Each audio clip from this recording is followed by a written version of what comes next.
to give us because God gives and God is good. Your faith makes God do it. Parang sino tayo para pakilusin ng Diyos? Pero ganun ang pagpapahalaga ng Diyos sa tao, bagamat hindi naman tayo ganun kahalaga, pero nagiging mahalaga dahil pinapahalagahan niya, na in reaction to our faith, God moves. Kaya mahalaga na naniniwala. Mahalaga na sumasang-ayon. Kahit nga kumisan sa mga gawaing hindi naman kay Lord ng mga gawain, meron agad magsasabi, walang mangungontra. Kasi pag may nangungontra talaga, mahirap magkaroon ng power ang any activity. Kahit yun ay civic activity, kahit yun ay religious activity, pag lagi may nakasalungat, mahirap umasenso. So your faith makes God do it. Or by man's work, energized and empowered by faith. Pag ang tao naniniwala, may nangyayari kasi hindi lang siya naniniwala at hanggang doon na lang, kasi ang tunay na paniniwala nag-uudyok sa'yo para may gawin ka. Real faith urges you and pushes you to do something positive about that faith, to act on that faith. Halimbawa, sasakay ka ng bus, may nakalagay na signboard, Quiapo. Naniniwala ka na Quiapo yun, ang pupuntahan, ang susunod na gagawin mo, sasakay ka nga. Kasi naniniwala ka Kasi useless na nag-aantay ka ng bus patungong Quiapo, may humintong bus nakalagay sa signboard, Quiapo, naniniwala ka na patungong Quiapo yun, pero hindi ka pa rin sumakay. Aandar pa rin yun, kahit hindi ka nakasakay, maiiwan ka. Ang tunay na faith may kasunod na action. Sang-ayon sa kung ano ang paniniwala at kung ano ang pinaniniwalaan. And because of faith, you not only believe, but you energetically believe to the point that you are now able to achieve many great things. Pinapalakas tayo ng faith. Pinapalampas sa mga karaniwang kakayanan, pinapalakas ang ating loob, pinapalakas ang ating katawan, dahil doon may na-accomplish. So, ang paniniwala, pwedeng tumanggap ka ng gusto mo galing sa Diyos dahil Diyos lang ang nagbigay, wala kang participation. O yung isang uri ng paniniwala that leads you to action, natanggap mo kasi pinagtrabahuhan mo. Kasi kumilos ka according to your faith. At ayun naman ay may nakaset na laws ang Diyos na pag ito ginawa mo, ito magiging bunga, if P, then Q, then nagtrabaho ka, nagkalakip-lakip ang magagandang bagay, natanggap mo ang gusto mo. Mahalaga mananalig.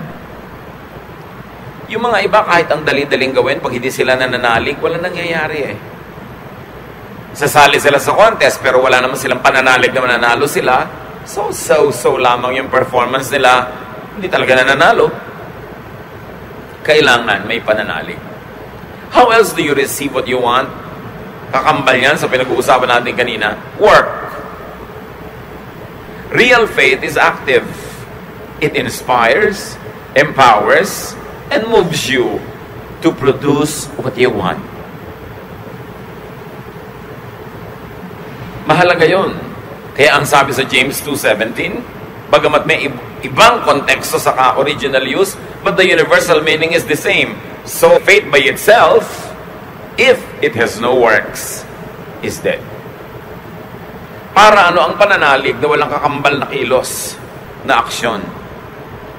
Nananalig ka, nag-graduate ka, ang kakambal na gagawin mo, mag-aaral ka. Nananalig ka na aasenso ka sa negosyo, ang kakambal na gagawin mo ngayon, mamumuhulang ka, magsisikap ka, magtatrabaho ka mabuti. Hindi pwedeng naniniwala ka lang kasi wala kang action. And 2 Timothy 1:7 says, the Spirit gives us power. At pag in-apply natin sa ating particular interest right now, if you believe the Spirit of the Lord is pleased with you and you're energized. So yung kaya mong gawin, kung hindi ka naniniwalang masyado, nadodoble ang capacity kung talagang naniniwala ka because faith empowers. Maraming na-accomplish ang paniniwala. In the combination of this, God's unilateral action and your own work have ultra-powerful and effective results. How else do you receive what you want? You ask. Matthew 7:7.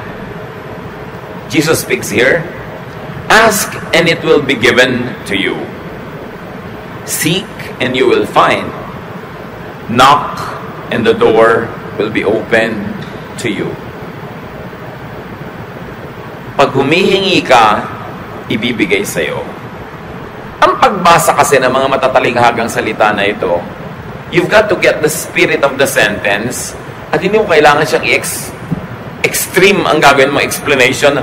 You mean every time I ask, I will receive? Every time I will seek, I will find? Every time I will knock, the door will be open? I don't think that's what it means. I believe what Jesus means is this. Well, you want it, you have to ask for it. And if you want it, and you ask for it, and God likes to give it to you, you will get it. But if you want it, God wants to give it to you, but you don't ask for it, it's possible that God won't do it for you. Because there are many things that God gives us without our asking. However, there are specific things that God will not give without being asked. And the point is, we don't know when God will unilaterally, by Himself, do something, and when God wants our cooperation and participation. So para lakihan mo ang yung possibilities to get what you want, you ask, and you work, and you believe. Dinadamihan mo yung taya, dinadamihan mo yung ginagawa mo, dinadamihan mo yung tanim, para lumaki ang potential na malaki ang iyong maging ani. So, hindi lahat ng pintong kinakatukan nagbubukas. Pero walang magbubukas kung di ka muna kakatok. So, mahalaga na kumakatok, mahalagang humihingi, mahalagang naghahanap. Hindi lahat ng naghahanap, nakakakita ng hinahanap. Pero, hindi mo makikita kung di ka maghahanap. And applied that way, we will understand why Jesus says that. Jesus is teaching people proactive faith. Meron kang dapat gawin. Meron ka dapat participation. But it's no guarantee na pag may ginawa ka, magkukuha mo nga yung buong gusto mo. What is guaranteed is, wala kang makukuha, wala kang gagawin. So ask through words of prayer. At dyan magaling ang maraming mga relihiyosong tao, words of prayer. That's powerful when backed up by inner faith. Bali, wala yung nagpe-pray ka, pero bibiglang sa puso mo naman, wala kang conviction, mechanical lang yung pagpe-pray. Bali, wala. Sabi ni Jesus, don't be like the pagans. They think that they will be heard for their many words. Hindi nadadaan sa dami ng salita yan at paulit-ulit. Kailangan bukal sa puso. Taos. Totoo.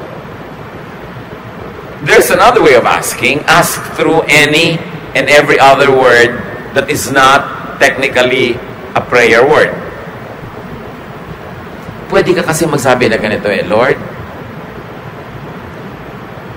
nawa po ang laki ng maging benta ng tindahan ko today. That is asking through prayerful words. But what happens pagka sinabi mo doon sa katulong mo sa tindahan, ngumiting-ngiti ka naman, maligo ka para maganda ang itsura natin sa ating mga customer. Hugasan mo ang mga plato para malinis, para ganahan sila.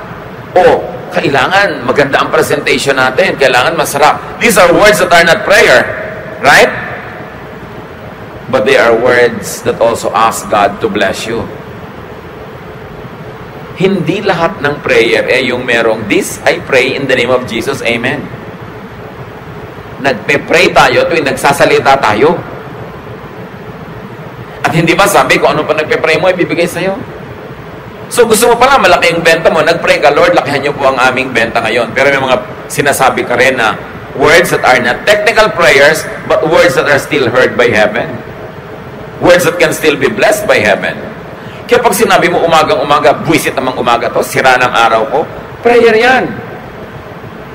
Parang sinabi mo sa langit, buwisitin nyo na nga po araw ko, sirain nyo na lahat. And sure enough, mangyayari. Pag sinabi mo yon, masdan mo mangyayari sa buong maghapon, sunod-sunod ang mga kung ano-anong mga mangyayari sa buhay mo. Kaya pwede na mag-pray through words of prayer, pwede mag-pray to just any word.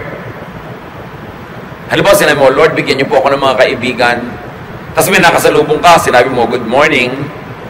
Yung word na yun, kakambal ng prayer mo. Kasi kakampi yun ng prayer mo na magkaroon ka ng kaibigan. Pero, may nag-good morning kasi, hindi mo pinansin.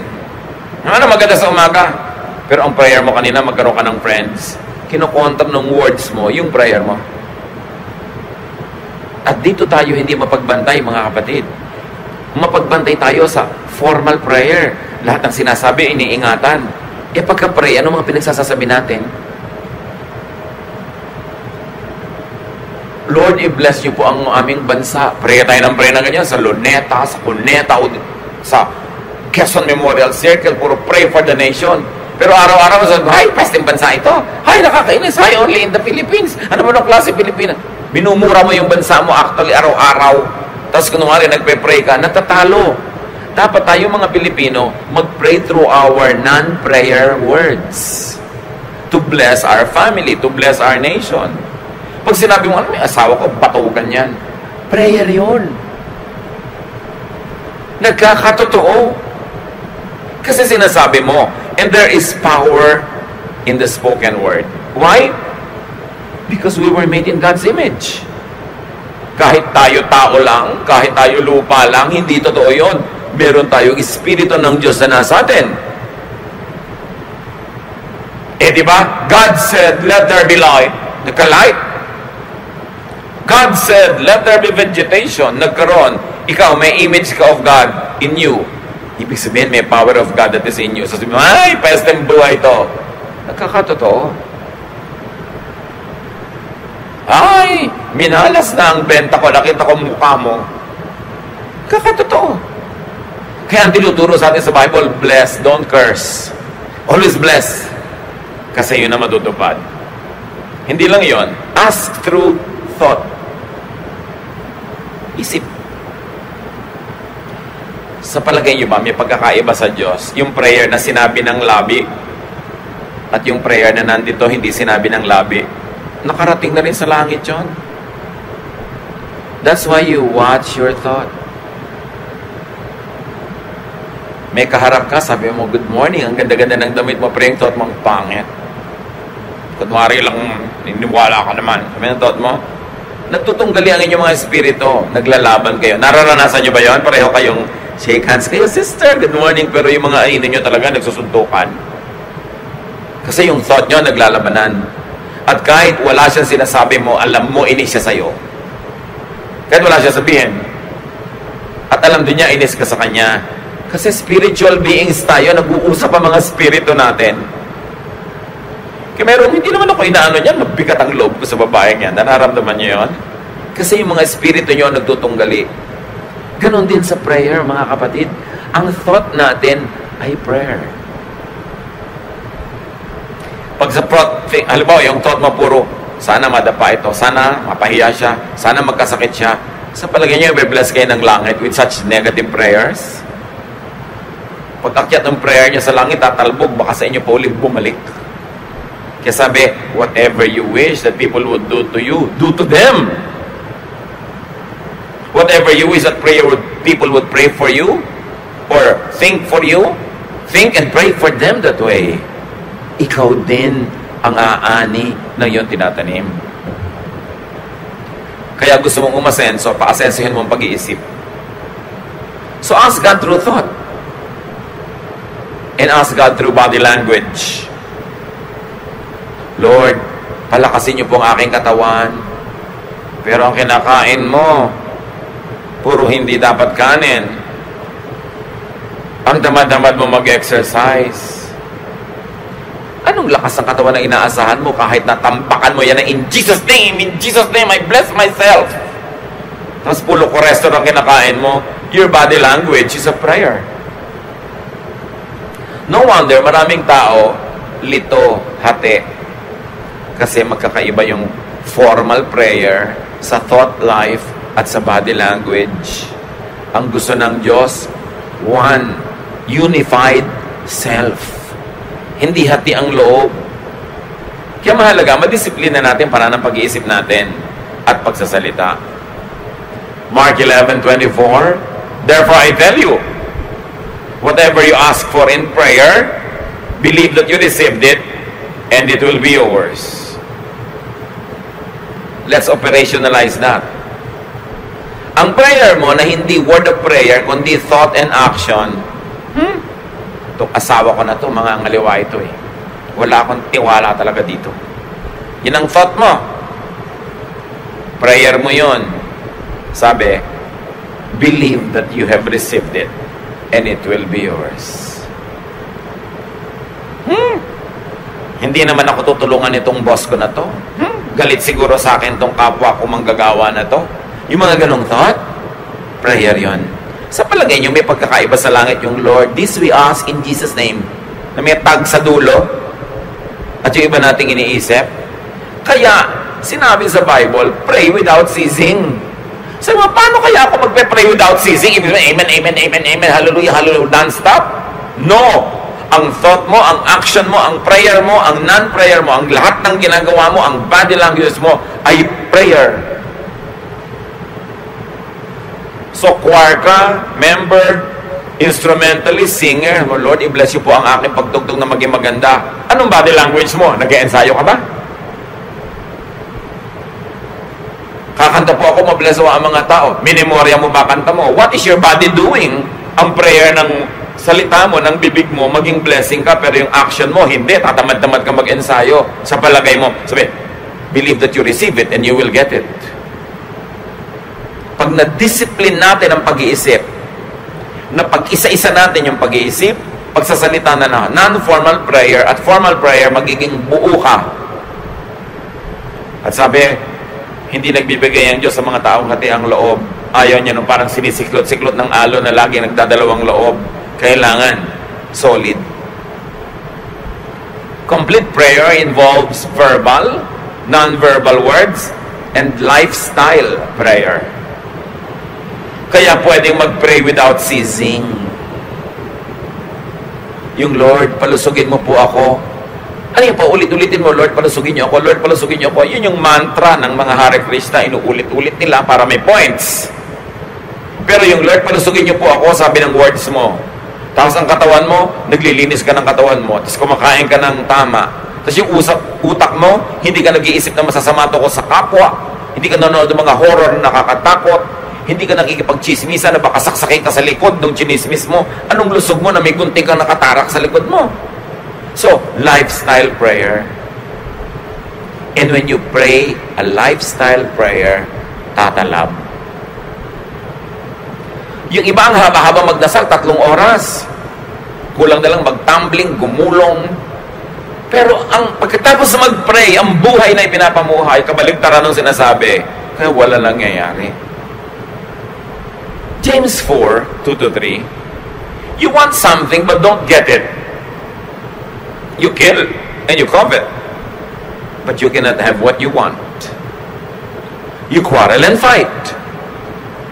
You do not have because you do not ask God.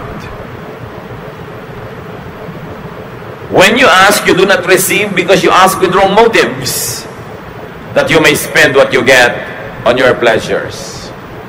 You see, ang linaw, sabi, ask and it will be given you. You do not have because you do not ask. Kasi mo, hindi totoo yan. Ask nga ako ng ask. Paulit-ulit nga ako nagpe-pray. Yes, yung formal prayer mo. Pero yung thought prayer mo ba, asking for the same thing. Yung bang non-verbal prayer mo, yung lifestyle prayer, yung body language, is it asking for the same thing that your formal prayer is asking for? Kaya iba nagtataka sa verse na to, ano naman totoo dyan? That when you ask, you will get it. Ask nga ako ng ask, why don't I get? Pero baka naman sa formal prayer ka lang nag-ask. Baka ang totoo, hinihingi mo magic. Kasi pag ang prayer mo, Lord, paasensuhin niyo po ako, may gagawin ka. Pero pag wala kang ginawa, pray ka lang ng pray, magic ang hinihingi mo. Hindi prayer yon. You've got to understand the mechanics of prayer. Because it is the most powerful force in creation. How to really pray. Now, according to what we have read, what ways are there that don't receive from God? Ways that don't receive from God, coveting.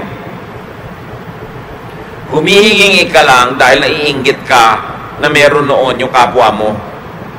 Naghahangad ka lang na magkaroon ka rin. Gusto mo siguro makipag-contest, gusto mo siyang madaig. Whatever it is, may huwag kang umasa bibigayan sa'yo.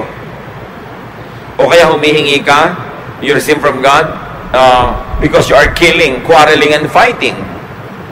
May hinihingi ka sa Diyos na mana, galing sa magulang, pero ang body language mo, nakikipag-away ka sa kapatid mo, na magmamana rin, nakikipag-gyera ka, nakikipagpatayan ka, do you think you will get it? No. And if you technically got it, may wala doon na hindi sasama sa'yo yung peace, yung blessing, yung joy.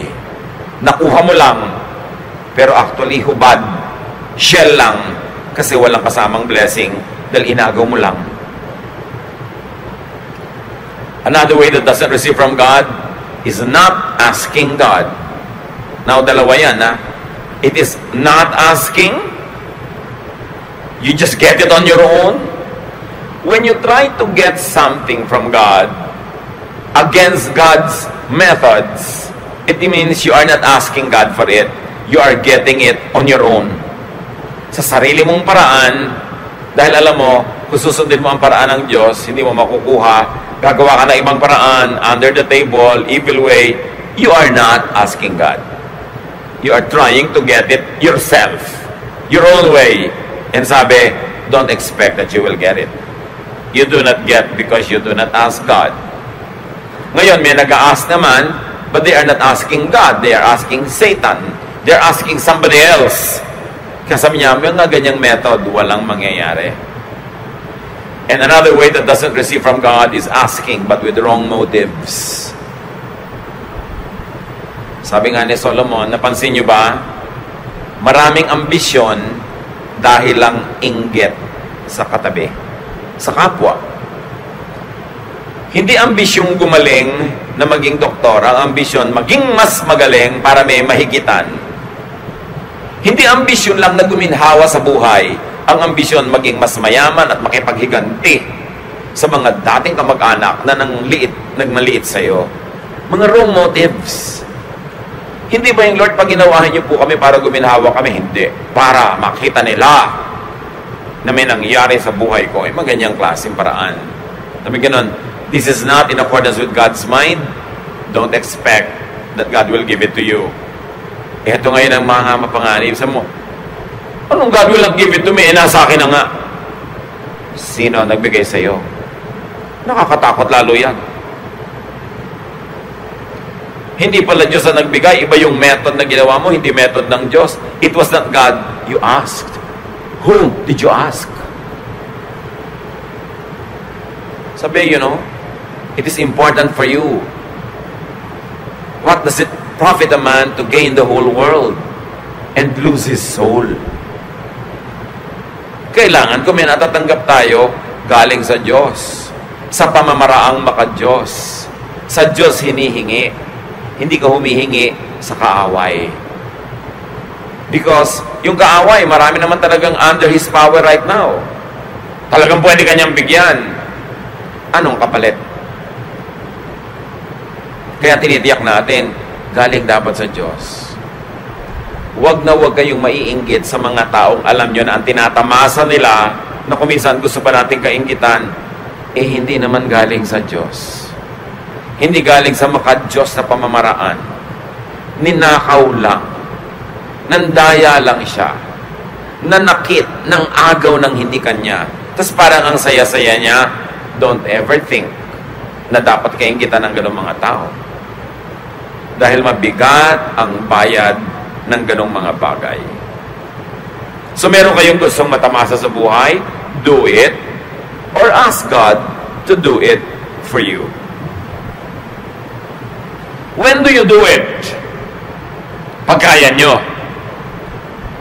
Yung sa ating human nature, na aabot ng human intelligence, human capacity, human energy, human achievement, do it. Don't ask God to do it for you. Pero pag alam nyong lampas na sa natural na kakayanan ng tao, that's when you ask God to move. James 5:17-18. Elijah was just as human as we are. And for 3.5 years, his prayers kept the rain from falling. But when he did pray for rain, it fell from the skies and made the crops grow. So niya, alam niyo si Elijah, tao lang yan tulad natin. Pero nanalangin siya raw umulan. 3.5 years, ani isang patak ng ulan, walang lumagpak sa lupa. At nung siya'y manalangin naman ng ulan, biglang umulan at tumubo ang mga halaman. Pag kaya mo, huwag mong ipagawa sa Diyos. May lalapit sa'yo, merong may sakit, walang papagamot. So, sige, pagpe-pray kita. May pera ka sa bulsa mo, magpe-pray ka. Kaya mo yon. Huwag mong ipagawa sa Diyos. Kaya mong tulungan, ipapadala mo.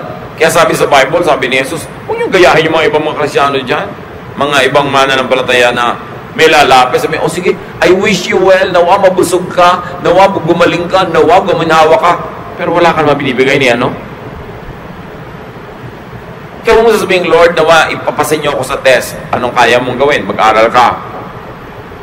Paasensuhin niyo po ang buhay ko. Anong kaya mong gawin? Magsikap ka.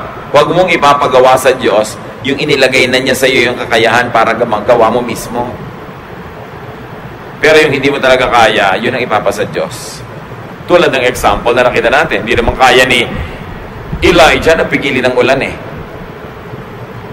Pero dahil ang kanyang hinihingi ay ayon din naman sa kalooban ng Diyos, reasonable, dahil dapat turuan ng leksyon yung buong bayan, hiningi niyang huwag umulan, natupad.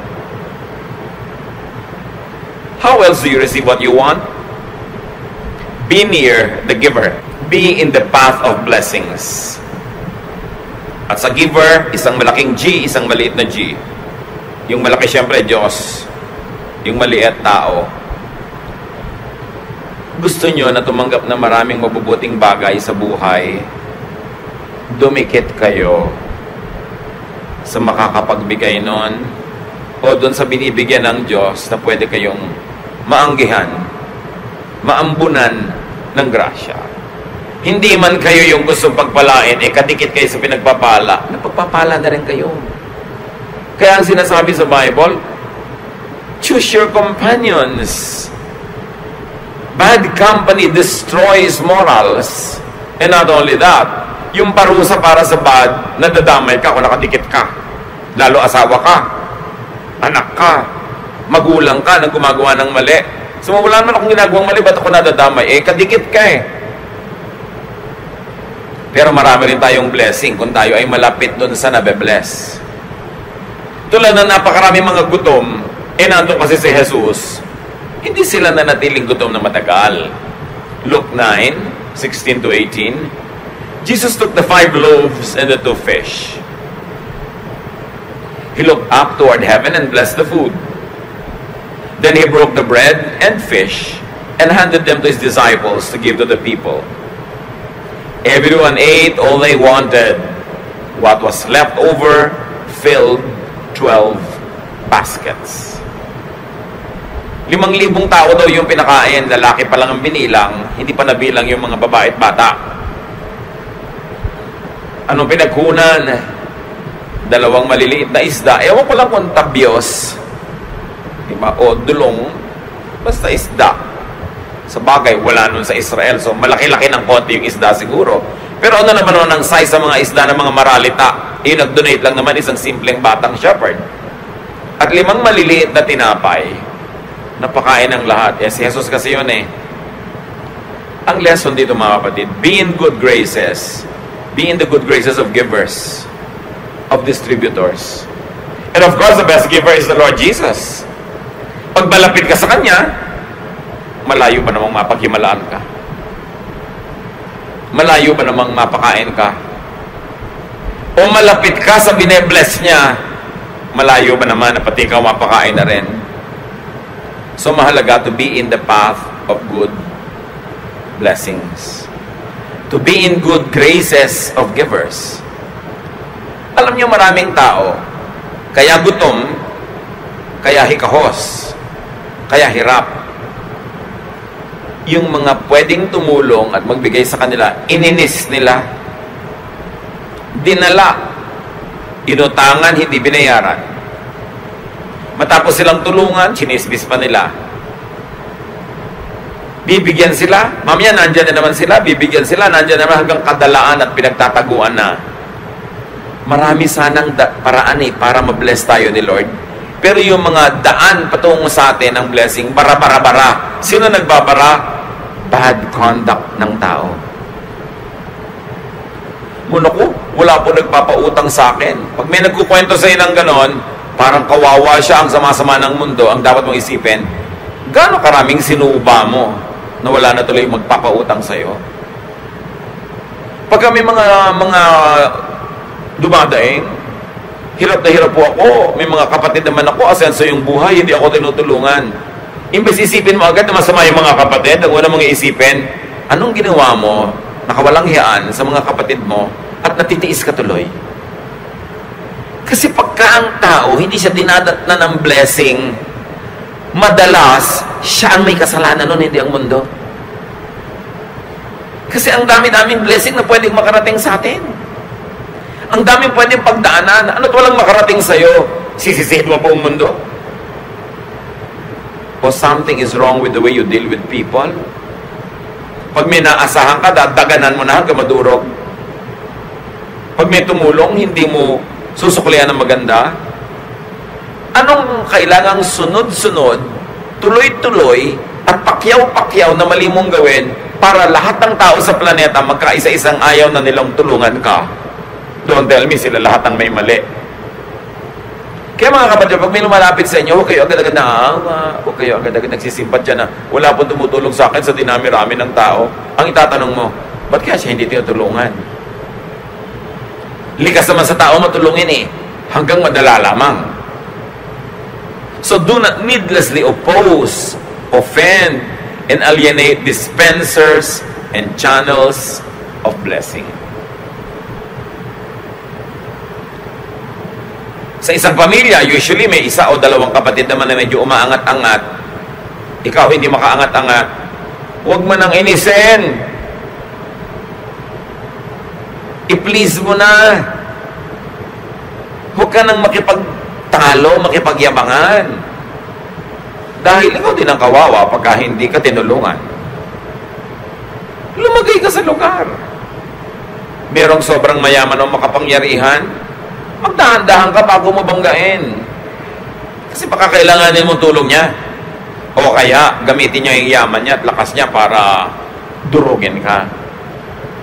Mag-isip-isip ang tao. Ecclesiastes 10:20. Don't even think about cursing the king. Don't curse the rich. Not even in secret. A little bird might hear and tell everything. Empleyado ka, chinichismis mo yung amo mo sa kapwa mo empleyado. Next week may memo ka, nalipat ka sa branch nyo sa Spratly Islands. Huwag ka magtaka. Bumabangga ka sa pader diba? Babanggain mo yung amo mo. Ang daming mga mayayabang na tao, no? Empleyado ka, binabangga mo yung amo mo dahil tinitiisip mo mali siya. Sa mali siya at sa tama siya, she has the gold. And you know the golden rule. Whoever has the gold, rules. Babangga ka, ipagpipilitan mo yung alam mo. Mamaya, ikaw natanggal sa trabaho. Sino ngayon ang gutom? Di ikaw. Dapat marunong ka makibagay, makiayon. Lumagay ka sa tama mong lugar. Kasi wala kang kapangyarihan. At kahit may kapangyarihan ka pa, ba't mo naman uubusin sa pakipagbakbakan sa iba? Pareho kayong pagod pagkatapos, pareho kayong lugi. Dapat ang tao, you live peaceable lives. Diplomatic ka. Pinipilit mong huwag may magalit sa'yo. Mga kapatid, tatandaan nyo to. Hanggat maaari, huwag kayong manggagalit ng sino man. Kahit sabihin mo, nobody naman siya, mababa ang ranggo, kaya ka na niya saksakin ng ice pick sa tenga. Diretso sa utak mo yun. Diba? Huwag kayong manggagalit ng tao. Hanggat maaari. Kasi ang taong galit, nagkakaroon ng energy against you. Pero kahit may sama ng loob sa yung tao, kung hindi naman galit, hindi dadami yung energy niya to the point na maipon yun, na kaya kanya at gusto kanyang saktan. May mga tao na kahit saan na lang mapunta, may nakakaaway. Bakit ka mga away? Ba't ka makikipag-away? Kasi lahat ng mga makakaaway mo, lahat ng kapangyarihan nun gagamitin laban sa'yo. Tapos eto ngayon, nag-a-apply ka sa trabaho, siya pala yung clerk doon. Nag-aayos sa mga application form. Nung makita yung sa'yo, tinapon na sa basurahan. Pero naman, abang ka ng abang ng call, wala nang tatawag sa'yo. Kasi may nainis kang clerk. Hindi naman mahirap isipin yung mga ganyan sa buhay. Yung maraming blessing hindi dumadating kasi ang body language mo, ayan na naman tayo, di ba? Sinasabi ng body language mo, ayoko magkaroon ng trabaho. Kasi nangiinis ka ng tao, hindi mo alam, later sila pala may kapangyarihan kung makaka-apply ka or not. Pero ang body language mo, nangiinis ka. Pero ang prayer mo, Lord, bigyan niyo po akong trabaho. Pero may natatapak sa'yo, inirapan mo. May nakasundot sa'yo ng payong, hinampas mo. Tapos biglang nagkita kayo, siya pala yung mag-i-interview sa'yo. Tapos ka na. Don't even think about cursing the king. Hindi lang yung king na may corona dito. Lahat ng tao, hari, even for just a few minutes, sa isang sulok ng mundo. At kung nagkataon, nandun ka at kailangan mo yung tulong niya, siya yung hari, walang mangyayari sa'yo. Huwag pala away. Huwag nakakainis. Be likable. One, because you're godly. And even if you are not godly, be likable because you are wise.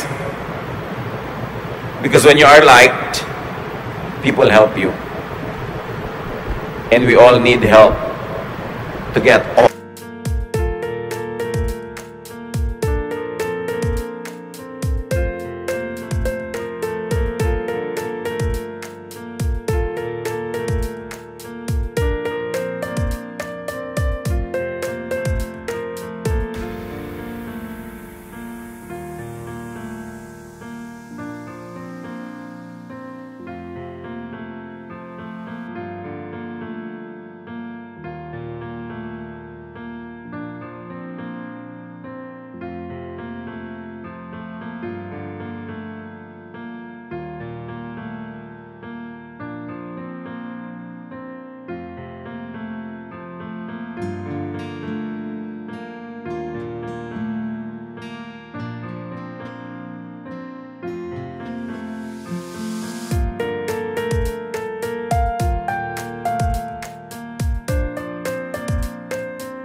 To start off. Sabi nga nila, we all need help at the beginning and at the end. And people help those that they like. Kahit sabihin mo pa na self-sufficient ka ngayon, may kaya ka ngayon, malakas ka ngayon, lagi bang ganyan yon? Yung mga magulang na malalakas, may kapangyarihang kumita ng pera, hindi gamitin yung kapangyarihan at yung tanghaling tapat ng lakas ng buhay nila para mahalin yung mga anak. Ang nakatanim sa puso ng anak, sama ng loob sa magulang. Yung pag-neglect ng magulang, pagpapabaya sa kanila, pagtanda mo, aalagaan ka kaya nila. At alagaan ka man, minimum na lang, wala nung dagdag na mga palabok at pampasarap dahil hindi ka naman mahal eh. So sinayang mo yung pagkakataon na yung mga anak mo, dependent sa'yo, walang ibang pwedeng asahan, mga inosente sa buhay, pinalampas mo, hindi mo tinaniman ang lahat ng mabubuting bagay. At pag naglakihan na sila na hindi mo na pwedeng taniman at baka wala ka na rin namang maitanim kahit gusto mo, doon ka ngayon nangangailangan ng ani. Paano ka? So ako ang prayer mo, Lord, nawa pagtanda ko o kung mga ilangan ako, mahalin ako ng anak mo. Ano yung body language mo ngayon sa anak mo? Iba yung prayer, iba yung body language. Ganun din sa asawa. Ang laki-laki ng pera mo, hindi yung asawa mo i-treat mo. Kung sino-sinong ipapasyal mo sa Boracay. Pagka naman dumusuka ka ng dugo at nagkasakit ka, balik-balik ka sa asawa mo. Aalagaan ka ba niyang dala-dala mo sa Boracay na yan? Ako, labo yan. Ang tao sayang, sayang yung lakas, yung pera, yung panahon, hindi iti pinagtatanim ng tama. Kasi akala nila lagi na lang silang self-sufficient. But no, darating at darating yung panahon na mabubuhay ka lang dahil sa awa ng kapwa. Kaawaan ka ba? Kaawaan ka kaya? Nung ikaw ba ang may kakayanang maawa ay naawa ka. So yung prayer, hindi lang salita. Gawa, isip.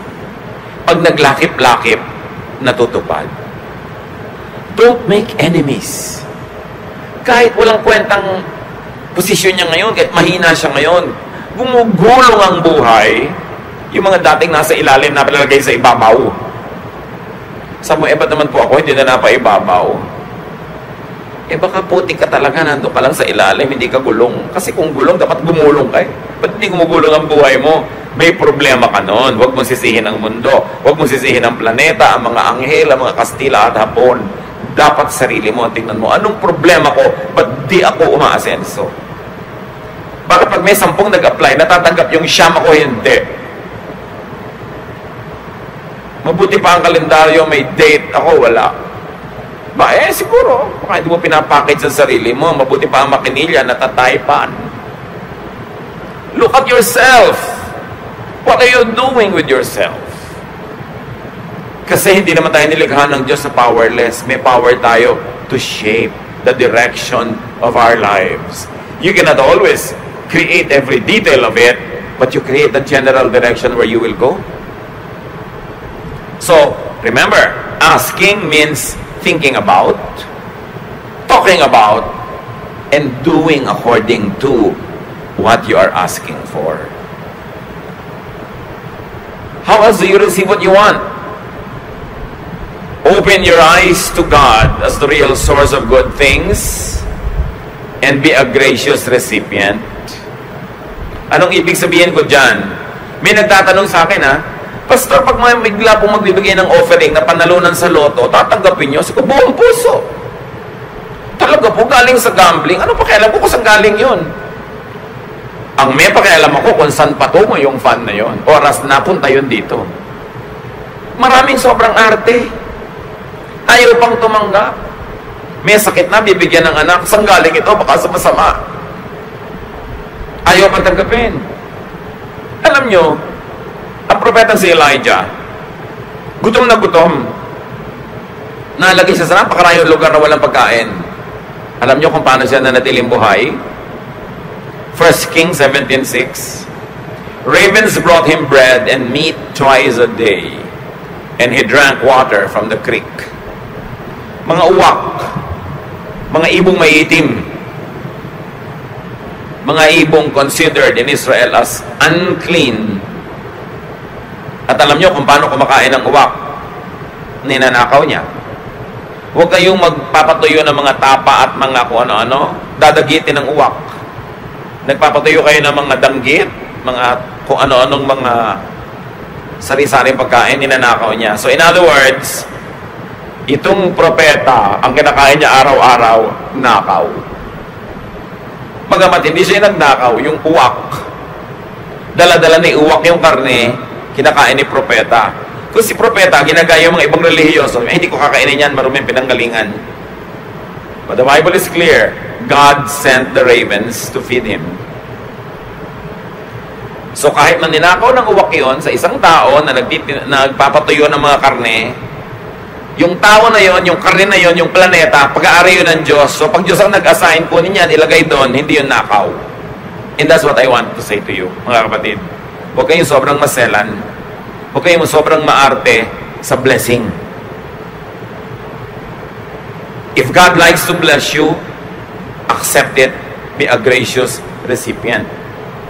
The ravens were unclean and the ravens were thieves.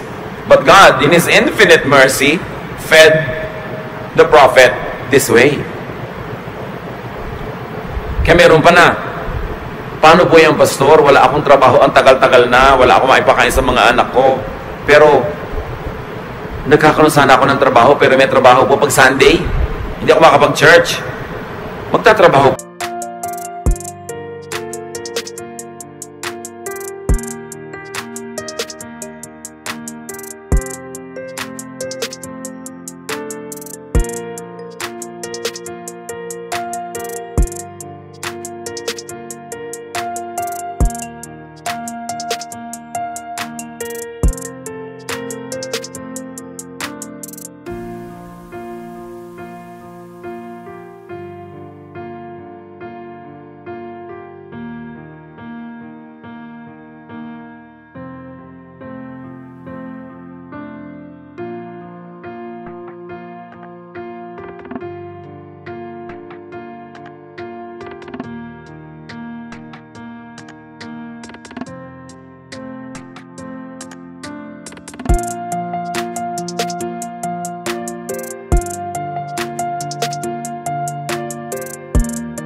Ba ko? Eh dapat, no?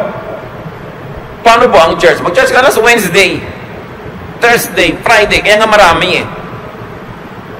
Hindi ka na nga makakain dyan eh. Pagsisimba pa sa linggo, unahin mo eh. Ang dami namang araw ng simba.